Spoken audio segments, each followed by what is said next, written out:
গতিকে সেইটো এটা পুলিচৰ আটাইতকৈ ডাঙৰ গাফিলতি যি পুলিচে যেতিয়া পষ্টমৰ্টেমলৈ লৈ গৈছিল তেতিয়া তেওঁলোকে পৰীক্ষা কৰিব লাগিছিল এই গোটেই দিশটো অকল বডিটো পষ্টমৰ্টেমে কৰাই নহয় কাপোৰখিনিও তেওঁলোকে কি কৰিব লাগিছিল মেডিকেলি টেষ্ট কৰিব লাগিছিল কাপোৰখিনি তেওঁলোকে পঠাই দিলে সদা কৰাৰ পিছত কাপোৰখিনি বিচাৰি আহিছে এইটো কম ডাঙৰ কথা নেকি পুলিচে কিমান ডাঙৰ ভুল কৰিছে আপোনালোকে চাওক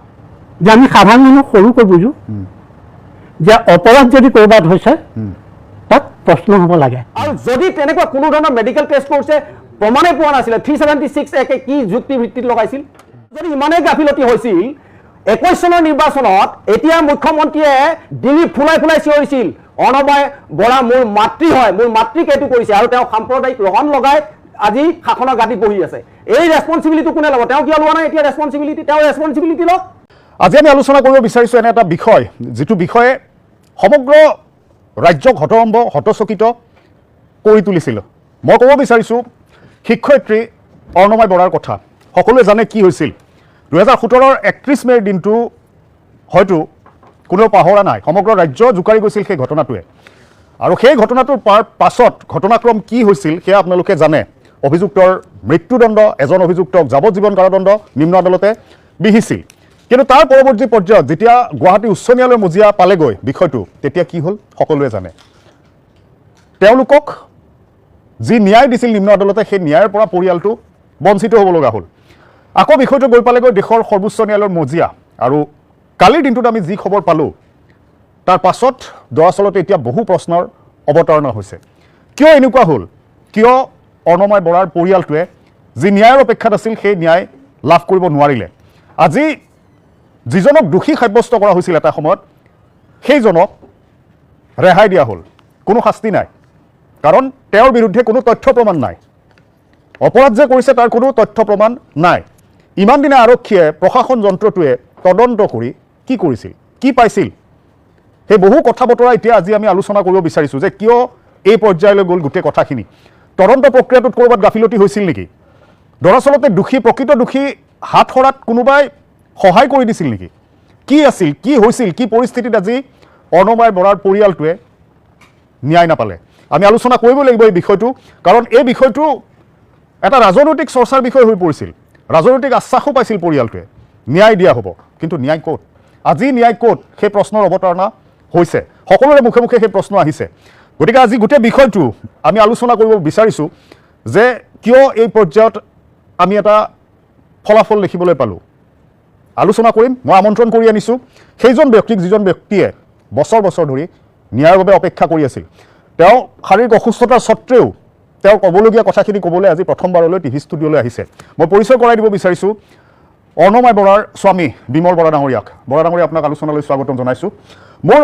সোঁফালে একেবাৰে সোঁফালে আছে ৰাইজৰ দলৰ মুখপাত্ৰ অধিবক্তা জয়ন্ত কুমাৰ দাস ডাঙৰীয়া আপোনাকো আলোচনালৈ স্বাগতম জনাইছোঁ গুৱাহাটী উচ্চ ন্যায়ালয়ৰ প্ৰাক্তন লোক অধিবক্তা বিদ্যুৎ বিকাশ গগৈ ডাঙৰীয়া আছে গগৈ ডাঙৰীয়া আপোনাকো আলোচনালৈ স্বাগতম জনাইছোঁ আৰু কেইমুহূৰ্তমানৰ পিছতে এই আলোচনাত আহি ভাগ ল'ব বিজেপিৰ মুখপাত্ৰ জয়ন্ত কুমাৰ গোস্বামী ডাঙৰীয়াই মই আলোচনাৰ মাজলৈ আগবাঢ়িছোঁ বিমল বৰা ডাঙৰীয়া এই যিটো ৰায়দান উচ্চতম ন্যায়ালয়ে কৰিলে আমি সকলোৱে অকল আপোনাৰ পৰিয়ালটোৱে নহয় আজি অসমে অপেক্ষা কৰি আছিল যে আপোনালোকৰ পৰিয়ালটোৱে ন্যায় পাব এটা সুবিচাৰ কৰিব দেশৰ সৰ্বোচ্চ ন্যায়ালয়ে কিন্তু শেষত যি হ'ল ক'ত ত্ৰুটি হ'ল ক'ত ভুল হ'ল কিয় এই খেলি মেলিবোৰ হ'ল মই প্ৰথমে আপোনাৰ পৰা এই সংক্ৰান্তত জানি ল'ব বিচাৰিছোঁ 31 মে'ত দুৰ্ঘটনাটো ঘটিছে মই থানাত গ'লোঁ এজাহাৰ দিলোঁ পুলিচ আহিল পুলিচে সঠিক তদন্ত কেনেকৈ কৰিলে মই নাজানো তাৰ পিছদিনাৰ পৰাই যমুনামুখ থানা OC কণ্টিনিউ মোৰ ঘৰলৈকে গৈ আছে বোধকৰোঁ তেখেতলোকে এটা অনুমান কৰিছে যে হত্যাকাণ্ডটোৰ লগত মই জড়িত মানে আপোনাক দোষী বুলি ভাবি লৈছিল ভাবি লৈছে নহ'লে এই ঘটনাটো তদন্তটো য'ত দুৰ্ঘটনাটো ঘটিছে তোৰ পৰা আৰম্ভ হ'ব লাগিছিল তে হোজাই SP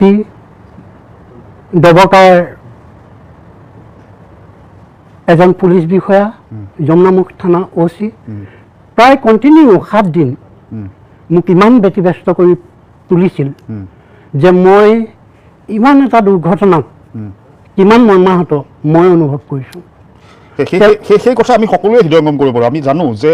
সেই ঘটনাৰ খবৰ যেতিয়া 31 মে 2017 সদায় বিদ্যালয়লৈ যোৱা শিক্ষয়িত্ৰীগৰাকী আপোনাৰ পত্নী বিদ্যালয়ৰ পৰা ঘৰলৈ যিদৰে উভতি আহিব লাগিছিল, যেনেকৈ তেওঁ উভতি আহিল, তাৰ পাছত আপোনালোকৰ পৰিয়ালটোত কি হৈছে সেই কথা প্ৰত্যেকজন অসমীয়া উপলব্ধি কৰে। এতিয়া কথাটো হ'ল যে তাৰ পাছৰখিনি কি হ'ল, তাৰ পাছত আৰক্ষীয়ে কি ধৰণৰ ভূমিকা ল'লে? তাৰ পাছৰ পৰ্যায়ত মৰিগাঁৱৰ এগৰাকী যুৱতী খঞ্জনা দেৱী নে কি ঠিক নামটো মই পাহৰিছোঁ, তেওঁ ভাৰতৰ প্ৰধানমন্ত্ৰীলৈ এই গোচৰটো উচিত তদন্ত কৰি দোষীক কায়ত্ব কৰাৰ কাৰণে এখন লেটাৰ লিখিলে। তেওঁ এখন চিঠি দিছিল। চিঠিখন বোধ কৰোঁ তেওঁ তাত 5 মাহত 3 তাৰিখ মানে দিছে। আৰু প্ৰধানমন্ত্ৰী কাৰ্যালয়ৰ পৰা অসমৰ গৃহ বিভাগলৈ এই চিঠিখন বোধ কৰোঁ 7 তাৰিখ 9 তাৰিখ ইয়াৰ ভিতৰত আহি পাইছে। এই চিঠিখন যেতিয়া হোজাই SP লৈ পঠালে, তাৰপিছত পুলিচ অলপ সতৰ্ক হৈছে। আৰু এইখিনিতে মই নকলে নহ'ব যে যি দুটা আসামীক পুলিচে এৰেষ্ট কৰিলে, এই আসামী দুটা আচলতে তদন্ত কৰি মেডিয়াই উলিয়ালে। সেই ল'ৰাটো, সৰু ল'ৰাটো মেডিয়াই গৈ তেওঁ বিচাৰি উলিয়ালে। মইনুল হকৰ কথা কৈছে? নহয়, যিটো ল'ৰাই এই চেলিমুদ্দিনৰ অনমাই হত্যাৰ ক্ষেত্ৰত এই ছাতিলৈ কোবাই থকা দেখিছিল, যিজনে দেখিছিল প্ৰত্যক্ষদৰ্শী, তেওঁক মেডিয়াই উলিয়াইছে। তাৰ পিছতহে আমাৰ ঘৰখনে পুলিচী নিৰ্যাতনটোৰ পৰা ৰক্ষা পাইছে। অৰ্থাৎ যেতিয়ালৈকে মইনুল হক আৰু চেলিমুদ্দিন সন্দৰ্ভত আৰক্ষীৰ ওচৰত কোনো তথ্য নাছিল, তেতিয়ালৈকে আপোনালোকৰ ঘৰখনেহে পুলিচী নিৰ্যাতনৰ সন্মুখীন হৈছিল। অত্যন্ত ডাঙৰ কথা। তেওঁ যিখিনি কথা কৈছে যে প্ৰাৰম্ভিক অৱস্থাত 31 মে 2017 যেতিয়া ঘটনাটোৰ বিষয়ে তেওঁ অৱগত হৈছিল, লগে লগে তেওঁ গৈছিল যমুনামুখলৈ। যমুনাৰ মুখ আৰক্ষী থানাত তেওঁ এজাহাৰ দাখিল কৰিছিল। ঘটনাৰ তদন্ত প্ৰাৰম্ভিক পৰ্যায়ত তেওঁ যিটো কথা কৈছে, য'ত নৈৰ পাৰত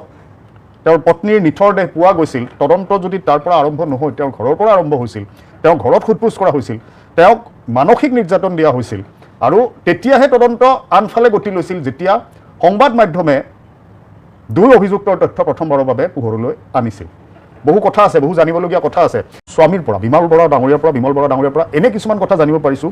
যিবোৰ কথা শুনাৰ পাছত বহু প্ৰশ্নৰ অৱতাৰণা হ'ব। মই পুনৰ আহিম আকৌ আলোচনাৰ মাজলৈ। আমাৰ মাজত আলোচনাৰ বাবে আহি উপস্থিত হৈছেহি বিজেপিৰ মুখপাত্ৰ জয়ন্ত কুমাৰ গোস্বামী ডাঙৰীয়া। আপোনাক স্বাগতম জনাইছোঁ। আপোনাৰ ওচৰলৈ আহিম। মই পুনৰ বিমল বৰা ডাঙৰীয়া আপোনাৰ ওচৰলৈ আহিছোঁ। সেই যিখিনি প্ৰক্ৰিয়া আছিল, আপুনি ইতিমধ্যে ক'লে যে এজন প্ৰত্যক্ষদৰ্শীয়ে ছাতিৰে কোবাই থকা অৱস্থাত চেলিমুদ্দিনৰ কথা চিনাক্ত কৰি ক'লে। তাৰপাছত মইনুলৰ কথাটো আহিল। নিম্ন আদালতে ৰায় দিলে, কিন্তু নিম্ন আদালতৰ ৰায়টো যেতিয়া গুৱাহাটী উচ্চ ন্যায়ালয়ত সম্পূৰ্ণ সলনি হৈ গ'ল, সেই প্ৰক্ৰিয়াটোৰ পাছত যিবোৰ কথা বতৰা জানিব পৰা গ'ল যে চাৰ্কামষ্টেঞ্চিয়েল এভিডেন্স নাছিল তাত, যাৰ বাবে তেওঁলোকৰ বিৰুদ্ধে যি দুটা মূল অভিযোগ, সেই অভিযোগ দুটা প্ৰমাণিত কৰিব নোৱাৰে। গতিকে তদন্ত প্ৰক্ৰিয়াটোত আৰম্ভণিতে আপুনি যিখিনি কথা ক'লে, আৰক্ষীয়ে যিধৰণে আপোনাৰ ওপৰত হেঁচা প্ৰয়োগ কৰিছিল, কালি আপোনাৰ পৰা যেতিয়া প্ৰথমটো প্ৰতিক্ৰিয়া সংবাদ মাধ্যমে লাভ কৰিছিল, আপুনি এটা কথা উল্লেখ কৰিছিল যে তৃণমূল পৰ্যায়তে খেলি মেলি হৈছে। কি ক'ব বিচাৰিছিল আপুনি, অকণমান যদি কয় খুলি? মানে দুৰ্ঘটনাটো ঘটিছে 2:30টাৰ পৰা 3টাৰ ভিতৰত দিনত, তেওঁ স্কুলৰ পৰা অহাৰ সময়ত পিছত।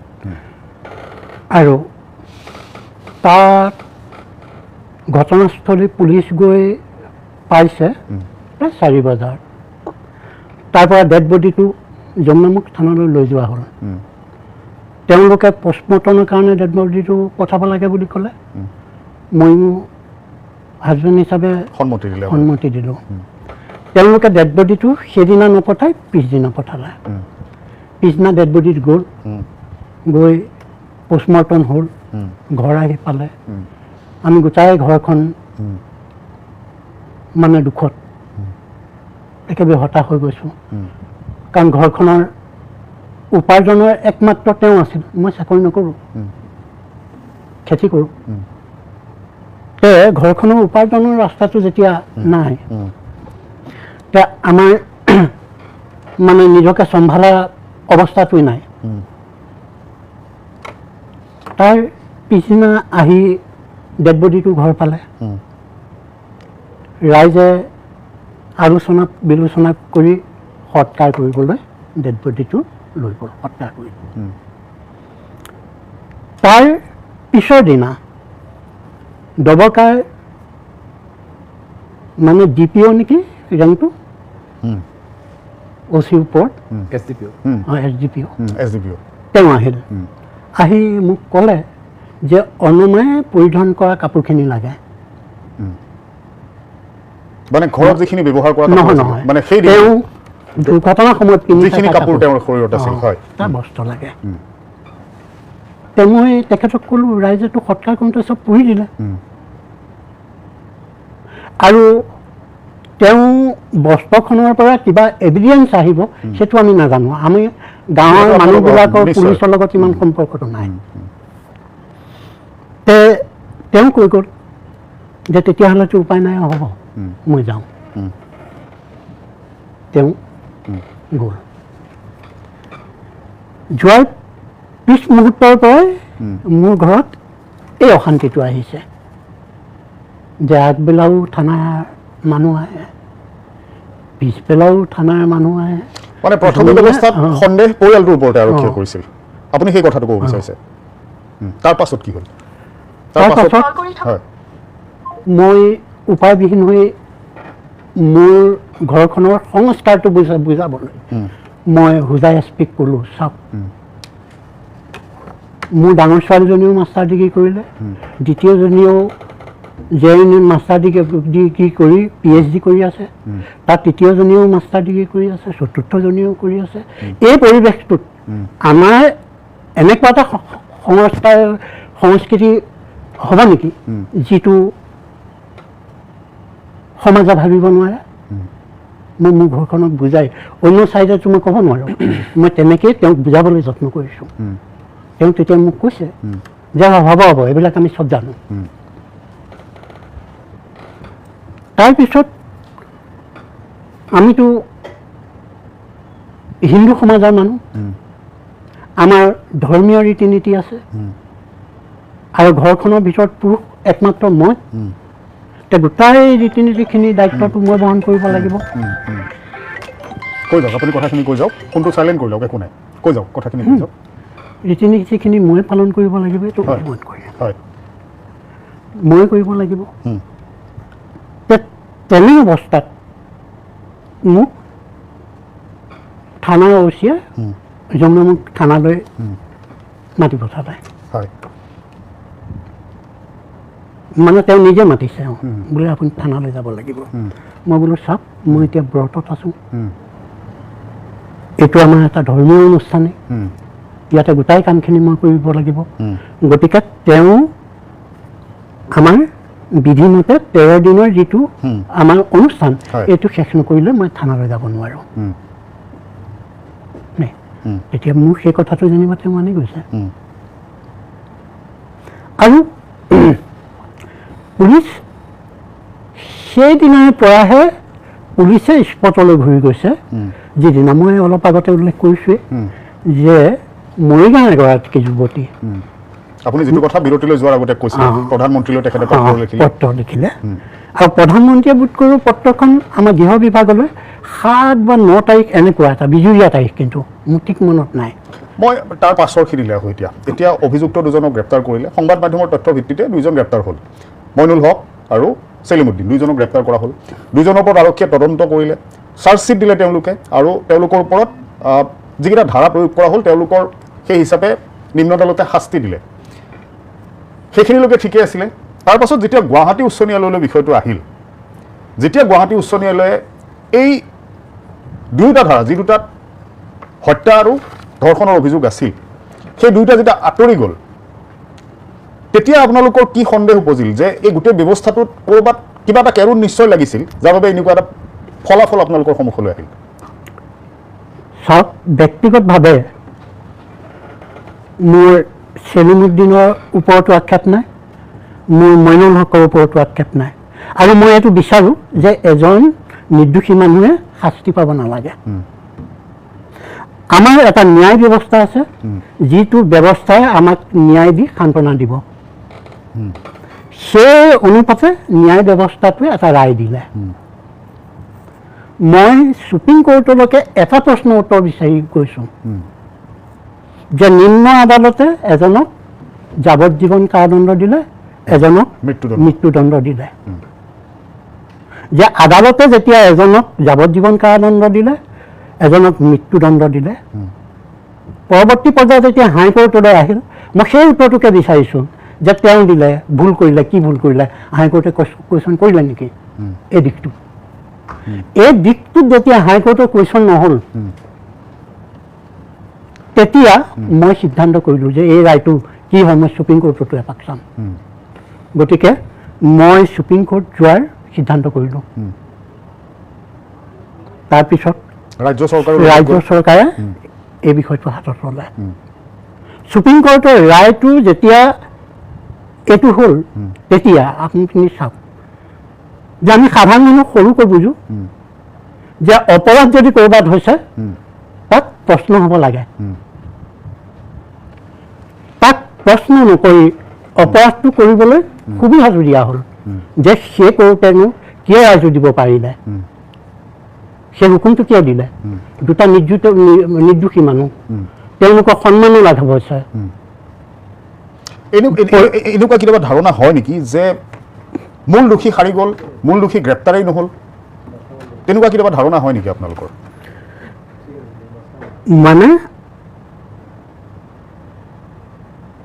মই যিটো জানিছোঁ আৰু দেই মোৰতো তথ্য প্ৰমাণ নাই যিটো জানিছোঁ এৰেষ্ট ঠিকেই কৰিলে যাক গ্ৰেপ্তাৰ কৰিব লাগিছিল ঠিকেই গ্ৰেপ্তাৰ কৰিলে কিন্তু কথাটো হৈছে কোৰ্টে যদি এভিডেঞ্চ বিচাৰে তেতিয়াহ'লে গ্ৰেপ্তাৰটো তথ্য সহকাৰে কৰিব লাগে অৰ্থাৎ তদন্ত প্ৰক্ৰিয়াটোত যিখিনি সমল লগত ল'ব লাগিছিল ন্যায়ালয় মজিয়ালৈ যোৱাৰ ক্ষেত্ৰত সেই তদন্তত যিবোৰ তথ্য প্ৰমাণ যিখিনি ল'ব লাগিছিল সাক্ষ্য যিধৰণে ল'ব লাগিছিল গোটেই প্ৰক্ৰিয়াটোত আৰক্ষীৰ আপুনি ক'ব বিচাৰে নেকি যে আৰক্ষীৰ ভূমিকাটোক লৈ ক'ৰবাত আপোনাৰ সন্দেহ দোষীক সুযোগ দিয়া হ'ল বুলি সন্দেহ আহে নেকি মনলৈ চাওক মই পুনতে এইটোও নকওঁ মই আপোনাক জোৰ কৰা নাই আপুনি যিখিনি পাৰে সেই কথাখিনি পুনতে মই এইটোও নকওঁ যে পুলিচে তেওঁলোকক সাৰি যোৱাৰ সুবিধা দিছে মই এইটোহে বিশ্বাস কৰোঁ যে এটা অপৰাধীক ধৰিব পৰাৰ যিটো জ্ঞান মানে মানুহৰ যিটো এইটো কি ক'ব মানে জ্ঞান বুজিছোঁ সেই বস্তুটোৰ অভাৱ ঠিক আছে মই আৰু কথা পাতিম আপোনাৰ সৈতে কেইবাগৰাকীও আৰু মোৰ সৈতে আলোচনাত যিহেতু আছে তেখেতসকলৰ সৈতে কিছু কথা পাতোঁ গগৈ ডাঙৰীয়া মই আপোনাৰ ওচৰলৈ আহিছোঁ তেওঁ যিখিনি কথা ক'লে হয় আৰম্ভণিৰ পৰা এতিয়ালৈকে আপুনি যিখিনি শুনিলে এই গোটেই প্ৰক্ৰিয়াটোত আপোনাৰ মনলৈ কি প্ৰশ্ন আহিছে যে কিয় এনেকুৱা হ'বলৈ পালে যে এখন নিম্ন আদালতত দোষী সাব্যস্ত হ'ল আকৌ যেতিয়া উচ্চ আদালতলৈ গ'ল গোটেই ঘটনাক্ৰম সলনি হৈ গ'ল তথ্য প্ৰমাণো নাই ক'ত কেৰুণ লাগিল বুলি ভাবে এই গোটেই প্ৰক্ৰিয়াটো এতিয়া বৰা ডাঙৰীয়াই যিখিনি কথা আমাৰ আগত ক'লে সেইখিনি তেখেতৰ জ্ঞান বুদ্ধিৰে কৈছে কিন্তু কোৰ্টৰ কথাটো কোৰ্টে এটা নিৰ্দিষ্ট গণ্ডিৰ ভিতৰত কোৰ্টৰ এটা সীমা ভিতৰত আলোচনা কৰে বা বিচাৰ কৰে এতিয়া সুপ্ৰিম কোৰ্টৰ যিটো জাজমেণ্ট মই দেখিলোঁ তাত লিখিছে lake of evidence and serious flows in the investigation তেখেতলোকে ইনভেষ্টিগেশ্যনটোৱেই দুৰ্বল হোৱা বুলি কৈছে মানে সুপ্ৰিম কোৰ্টে এতিয়া কথা হ'ল চাওক যেতিয়া এটা কেছ আৰম্ভ হয় ক'ৰ পৰা যেতিয়া ক'ৰবাত এটা ঘটনা হৈ আছে পুলিচে খবৰ পায় এখন জিডি এণ্ট্ৰি কৰে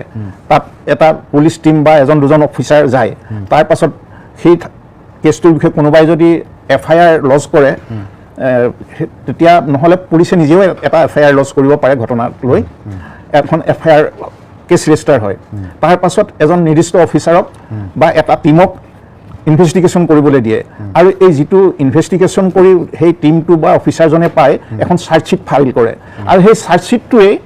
এটা কেছত মানে আমি ঘৰ বনালে যেনেকৈ ধৰক লাই খুঁটা বুলি কওঁ মূল খুঁটা ঠিক চাৰ্জশ্বিটখনে এটা কেছৰ মূল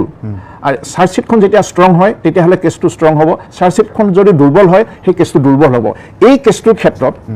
পুলিচে কেনেকৈ ইনভেষ্টিগেশ্যন কৰিলে আমিতো সেইখিনি ক'ব নোৱাৰোঁ যে চাৰ্জশ্বিটখন কোৰ্টত দাখিল কৰিছে, তেওঁলোকে কোৰ্টে বিচাৰ কৰিছে, নিম্ন আদালতে ঠিকেই আমি যিটো বুজি পাইছোঁ ঠিকেই অৰ্ডাৰ দিছে, কিন্তু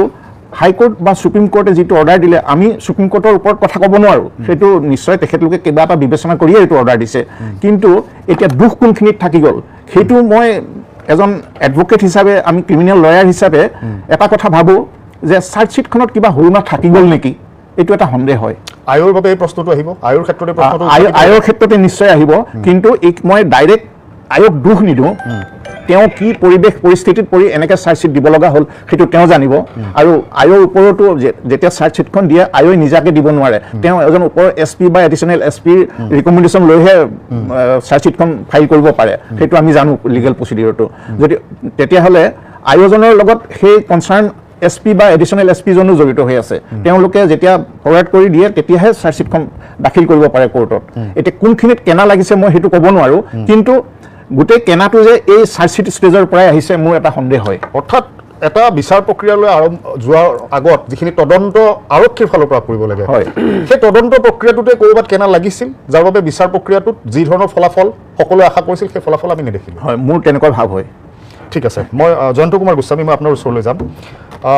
বিষয়টোক লৈ ৰাজ্য চৰকাৰ নিজে জড়িত হৈছিল, যেতিয়া গুৱাহাটী উচ্চ ন্যায়ালয়ে ৰায়টো সলনি কৰি পেলালে নিম্ন আদালতৰ, তাৰপাছত চৰকাৰে সেই সদিচ্ছাটো দেখুৱাইছিল যে আমি সৰ্বোচ্চ ন্যায়ালয়লৈ বিষয়টো লৈ যাম,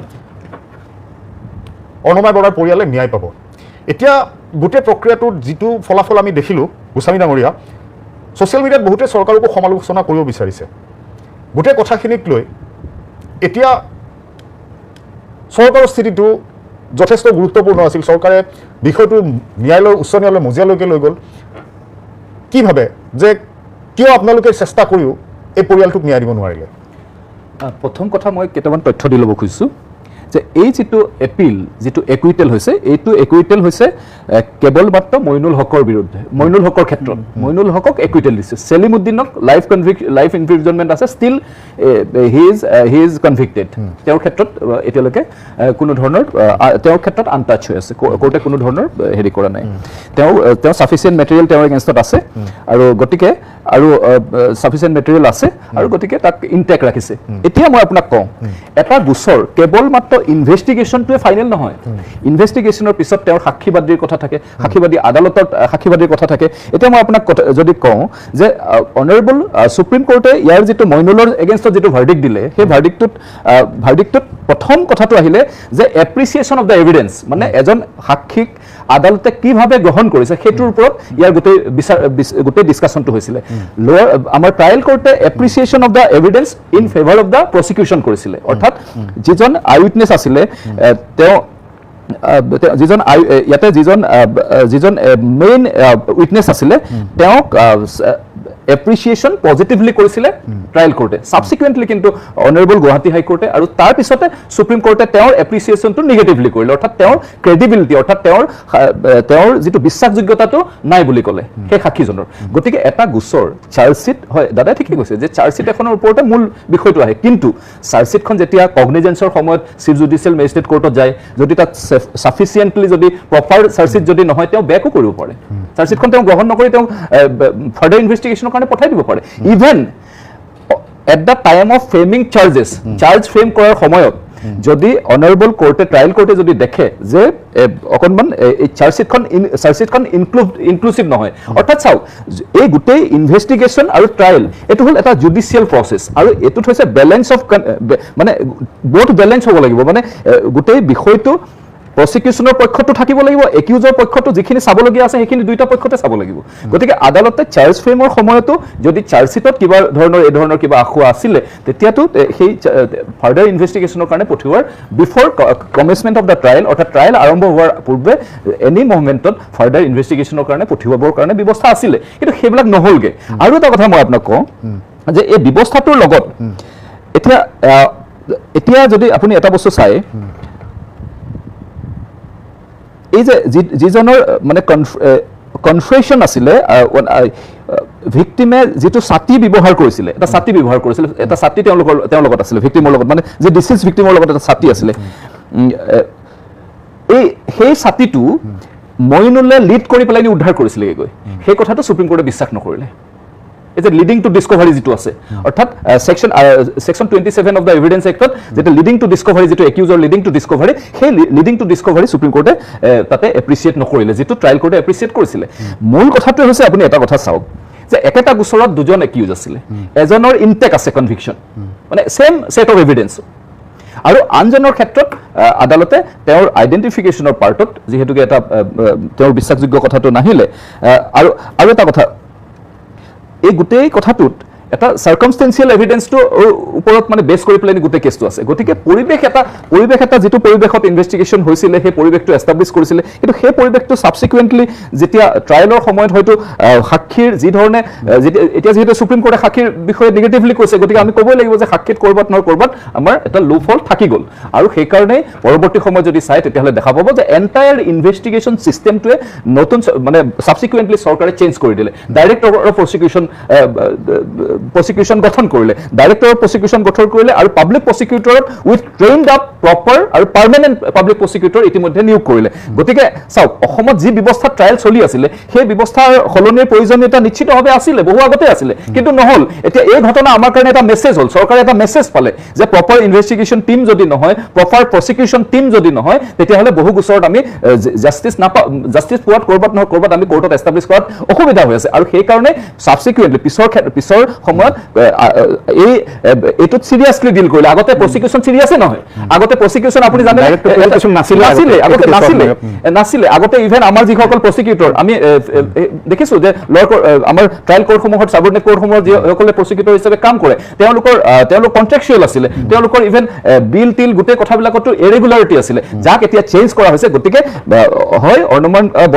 বৰাৰ এই গোটেই গোচৰটো আমাৰ কাৰণে এটা মেছেজ হৈছে, আৰু সেই মেছেজত পৰৱৰ্তী সময়ত যাতে প্ৰসিকিউশ্যন প্ৰপাৰলি হয় তাৰ কাৰণে চৰকাৰে মেজাৰ্ছ লৈছে, আৰু চৰকাৰে যিমান পাৰে সিমান চেষ্টা চলাইছিলে। গতিকে ছেম ছেট অফ এভিডেন্সত এজনৰ কনভিকশ্যন হৈ আছে, এতিয়াও জেলত আছে, তেওঁৰ কোনো আনটাচ হৈ আছে, আৰু এজনৰ খালাচ হৈছে। দুৰ্ভাগ্যজনক এইটো। ঠিক আছে, মই অজন্ত কুমাৰ দাস আপোনাৰ ওচৰলৈ আহিছোঁ। নহয়, গোটেই কথা বতৰা কি চাই আপোনাৰ ক'বলগীয়া প্ৰাৰম্ভিকভাৱে? আৰম্ভণিৰ পৰাই মানে এই গোটেই কেছটোত গাফিলতি হৈছে। আমি বৰা ডাঙৰীয়াৰ পৰা যিটো গম পালোঁ, হত্যাকাণ্ডটো হোৱাৰ লগে লগে পুলিচে কোনটো এংগলত গ'ল যে পৰিয়ালৰ মানুহ জড়িত হৈ আছে। এইটো আটাইতকৈ দুৰ্ভাগ্যজনক কথা। পৰিয়ালৰ মানুহে হত্যা কৰা বুলি পেলাই সেইটো এংগেলতে তেওঁলোকে থাকিল, কোনো ধৰণৰ তেওঁলোকে ব্যৱস্থাই নল'লে। 1.5 মাহৰ পিছত যেতিয়া বেলেগ কোনোবা মানুহ XYZ কি কৰিলে, প্ৰাইম মিনিষ্টাৰলৈ এখন লেটাৰ লিখিলে, এপ্লিকেশ্যন লিখিলে যে এনেকুৱা এটা ঘটনা হৈছে, পুলিচে কোনো ধৰণৰ ব্যৱস্থা লোৱা নাই, গতিকে কিবা এটা বিহিত ব্যৱস্থা ল'ব লাগে বুলি প্ৰাইম মিনিষ্টাৰ অফিচে তেতিয়া কি কৰিলে, হুজাই SP-লৈ তেতিয়া লিখিলে যে এইটো ইমিডিয়েট কিবা এটা একশ্যন ল'ব লাগে। তেতিয়াহে পুলিচৰ গা লৰিছে। আপুনি চাব এইটো কিমান ডাঙৰ এটা কথা, ইমান ডাঙৰ এটা ঘটনা তেওঁলোকে কেজুৱেলি ল'লে। তাৰমানে তেওঁলোকে ক'লে কি যে, আৰু তেওঁলোকৰ এই ঘৰখনত মেম্বাৰ আছে কোন 4জনী ছোৱালী নহয়নে, আৰু এজেড এজন মানে দেউতাক আছে। এই এজেড দেউতাকে গৈ পেলাই মাৰ্ডাৰ কৰিবগৈ। এইটো কিমান ডাঙৰ এটা পুলিচৰ গাফিলতি বা ভুল হৈছে। আৰু এটা চাব, আৰু এটা তেখেতে কৈ কৈছে, বৰা ডাঙৰীয়াই কৈছে যে ঘটনা হৈ গ'ল, পষ্টমৰ্টেম কৰিছে পিছদিনা, তাৰমানে that means after 24 hours post-mortem কৰিছে। আৰু পষ্টমৰ্টেম কৰাৰ পিছত যেতিয়া দাহ কৰা হ'ল, তাৰ পিছত কি হ'ল, SDPO আহি পেলাই তেওঁলোকক কাপোৰখিনি বিচাৰিছিলে। এইটো কিমান ডাঙৰ এটা গাফিলতি হৈছে আপোনালোকে চাওক।